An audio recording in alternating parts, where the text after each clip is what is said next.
Just assess Ryan Brown's play week 2. What did you see that was an improvement? What did you see that still needs to improve? The thing that you took away from it a little bit is you got to see his scrambling ability, and his ability to use his legs and extend plays. And obviously, got a couple of big first downs for us to keep drives alive.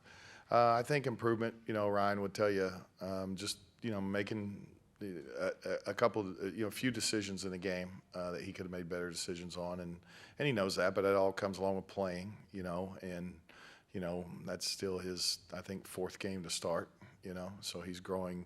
With each time he goes out, he's getting better as a player. Then a couple throws, he would like to have back.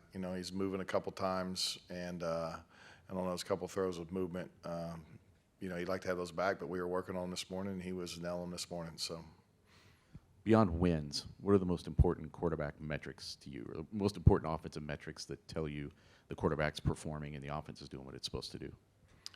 It's typical things. It's yards per play. It's yards per completion. It's how many, it's completion percentage for a quarterback.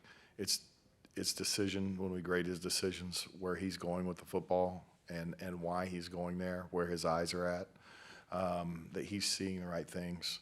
And the biggest thing you've got to do as a quarterback is, get your team to convert on 3rd downs and keep drives alive. And so, if a guy's doing that, then we're going to be doing pretty good. Josh, you've mentioned that you have to have the ability to run the ball, the slow, methodical, getting 3 or 4 yards at a time the other day. Is that kind of your idea of how you want this offense to move? Clearly, you'll take the big chunk plays too. So, well, offense to me is always tailored to, one, the game, kind of how you call it within the game. And it's also tailored to your opponent and what it takes to score points on them and win the game. So all those things fit together, how your defense is playing, how they match up, all those things within every game have some effect on how you call the game. So really, to say that's what I want the offense to look like, I love it when we can do that. Are we going to be able to do that every week? I don't know, I would doubt that we would all the way through the Big Ten season. We'll have to be more balanced than we were, but we were able to do it Saturday night, and we were able to control the game. And we were able to let our offensive line kind of develop an attitude, and our running backs develop an attitude about running the football. And so that's something that will serve us well down the road when we need it. I don't think I saw Devin get knocked back. This is a guy who was known early in his career as being kind of elusive and avoiding tackles. For him to embrace that physicality, how much better does that make this team where you can get maybe an extra yard or 2 at the point of contact?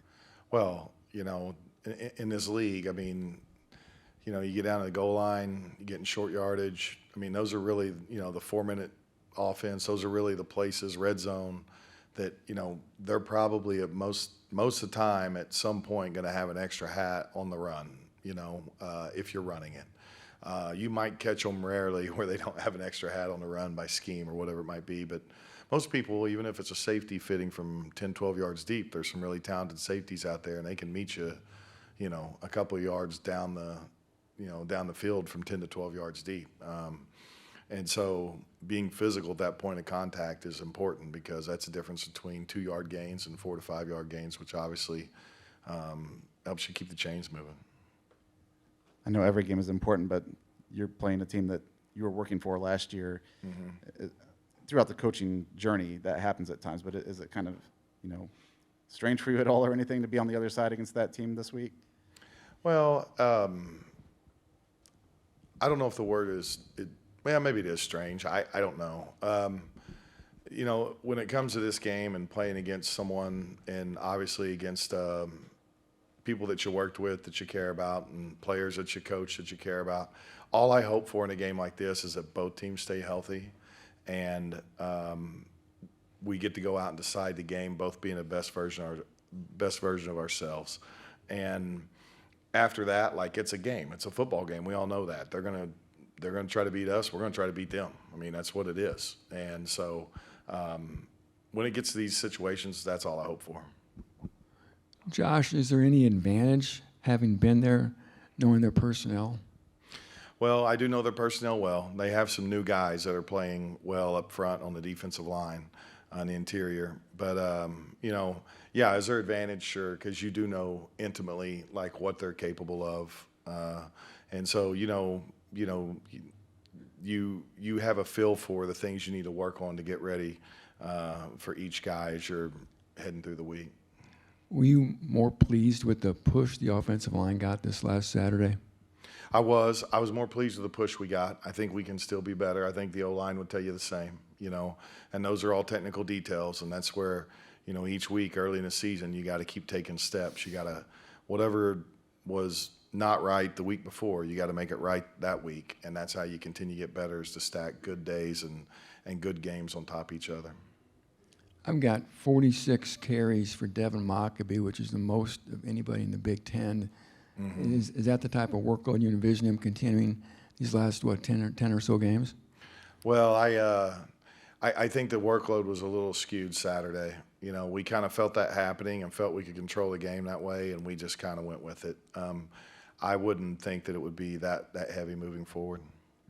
And then just the I guess Rico Walker started the opener. I don't think he played at all on Saturday. Mm-hmm. Is there anything with Rico, or what was going on there with the tight ends? Rico's just continuing to work to get better, and he's got to get better. And we're not down on Rico at all. He's just got to go fix some things that he needs to fix so he can get himself back out on the field. Anything you can tell us about the USC quarterback, Mavea? He's a really good player. He's really talented. He's big. He's got a really strong arm. Good decision maker. He's elusive for a big guy. He can extend plays and make plays with his feet. So I haven't watched any of their offensive film, but I know they've scored a lot of points the first two games, so I would guess that he's playing pretty well. How much of an emphasis was put on just getting the tight end position involved on Saturday, and more specifically George Burton? Well, we're always, George is back out there, and he's, I'd say he's close to 100%, but, not quite there yet. But he's getting better every day. And obviously he did a nice job the other night in the passing game, caught some good passes. And, so George can be a weapon for us. So the healthier he gets, the more we'll try to get him involved.